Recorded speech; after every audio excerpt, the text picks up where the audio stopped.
Let me ask you something, straight up.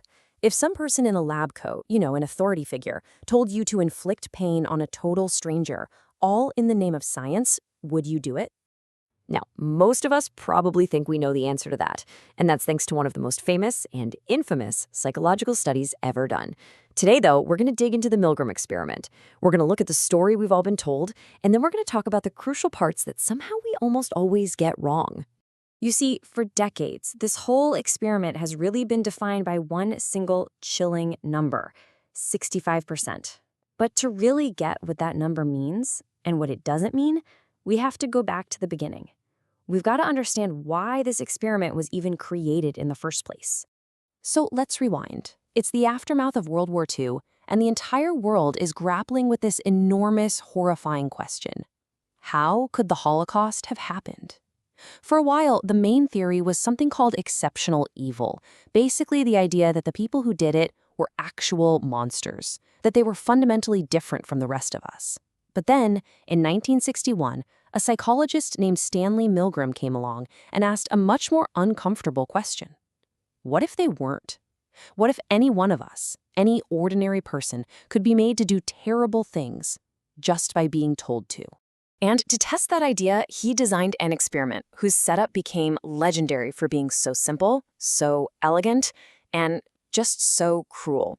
It told a story about who we are that was incredibly easy to understand and absolutely terrifying. Okay, so here's how it worked. Imagine you're the participant. You walk in and you're told you're going to be the teacher in a study about memory. In the other room, there's the learner. But here's the thing, he's actually an actor. Your job, every time the learner gets an answer wrong, you have to give him an electric shock. And with each mistake, the voltage goes up and up, all the way to a lethal 450 volts. Now, the shocks weren't real, of course, but you didn't know that. You thought it was all happening. And if you started to get nervous or hesitate, the guy in the white lab coat would just calmly say, "Please continue." And this is the number that just stunned the world. 65%. 65% of the participants, just regular people, like you and me, they went all the way. They pushed the final switch for the 450-volt shock. So the takeaway, it seemed undeniable, right? It felt like it confirmed our absolute worst fears about ourselves. That deep down, we're all just wired to blindly obey. That we're capable of completely ignoring our own conscience if someone in charge tells us to. And that simple, terrifying conclusion was used to explain everything from the Holocaust to corporate crime. It became this simple catch-all story for evil. But what if that simple story is wrong? See, as researchers started digging into Milgram's own archives, listening to the original audio tapes, reading his notes after the experiments, these huge cracks started to show up in that story. And this is where it gets really interesting. When you look at what people said afterwards, a lot of them said they suspected the whole thing was fake. They were thinking, come on, this is a university experiment. They can't actually be hurting someone.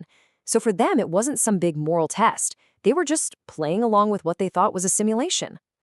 And believe me, that wasn't the only problem. The little phrases the experimenter used, like, "you have a duty," well, those aren't neutral orders. That's psychological pressure.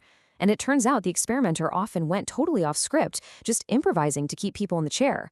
And when you listen to the tapes, you don't hear silent, obedient robots. You hear people in real anguish, arguing, sweating, trying to find any way out, even while they were still flipping the switches. All of this new information has led to a major re-evaluation of the whole thing. The modern thinking isn't about people being blindly obedient to authority. It's about people being incredibly dedicated to a cause they believe in. So here's the really crucial shift in understanding. The old myth was all about blind, passive obedience, just following orders. But the reality, it's so much more complicated. People weren't just obeying. They actually identified with the goal of the science. They truly thought they were good people helping to advance human knowledge. They were dedicated to playing their part in something important, even when it became unbelievably stressful. And because it's so complex, the Milgram experiment has this really, complicated legacy. It's done some incredible good, but it's also done some very real harm. On the one hand, the good side, this experiment was so ethically messed up that it completely revolutionized how research is done. It's the reason we now have ethics committees and the idea of informed consent, all to protect people in studies.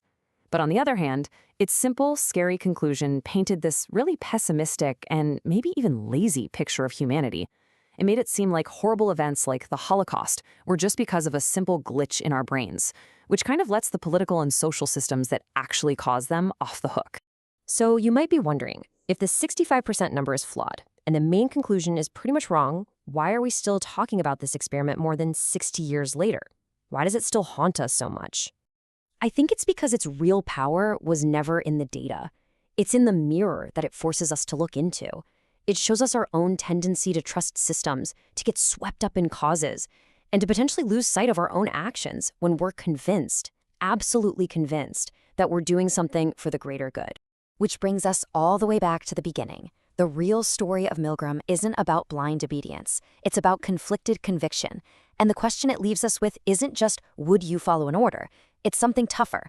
It's, how certain are you that you would know when a noble cause crosses the line and becomes harmful? Could you say for sure that you would be the one to stand up and refuse?